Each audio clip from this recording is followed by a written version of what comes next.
Alright guys, I'm making today's video from the beach. I'm sitting here and I shift the camera, sipping a coconut at the beach. So today's video is titled, Who Are You? Now what do I really mean by this question is, are you the person you think you are in your mind? The image you have of yourself? Or are you the image other people have of you? Because they're not going to be the same.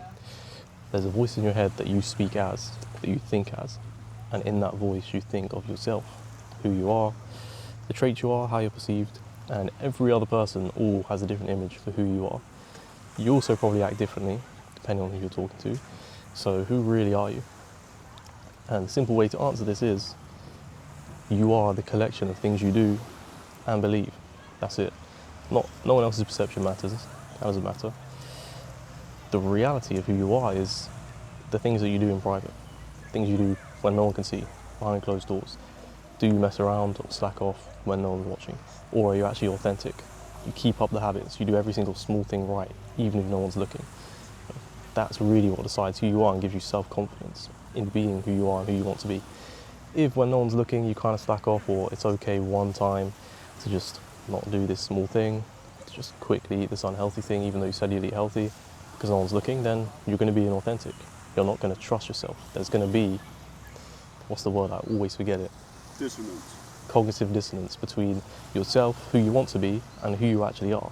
Because, you put this image outwards to everyone else of, yeah, I'm this disciplined person, I do this work, I want to be successful, I want to do this, and then when no one's looking, you do something else. You're a different person. Maybe you scroll on Reels when you're in your room. I don't know, but these small little things that happen here and there create that cognitive distance between who you want to be, who you actually are. So the reality is, you are the person in your own mind, the habits you do, the thoughts you have, the way you think. And if that is a person who isn't 100% disciplined, then that's who you are. It doesn't matter what you tell other people, it doesn't matter what your outward image is. If outwards to everyone else, it looks like you're super disciplined, you do everything you can do, you really want to be successful, and you have a good future ahead of you. That's what gives people an ego hit. They're perceived that way, which is great if it's actually real. If that's not really you because you do different things when no one's around, then you're going to have cognitive distance and you're not going to feel good no matter what you do. On top of that, you're not even going to achieve the results, because to get the results, you have to be doing everything. There's people out there who are doing everything and you're competing against them. If in whatever industry you're in, maybe 3% of people that get into it and try succeed, the only 3% that succeed are going to be the ones who are doing everything. So, if you're not doing that, you're essentially just wasting your time. You're just kind of having something to attach yourself to, a personality, yeah, I'm an entrepreneur, I want to do this, but you're not actually, because you're not really trying. That's the difference. So, there we go. To answer the question, who are you? That should more or less sum it up.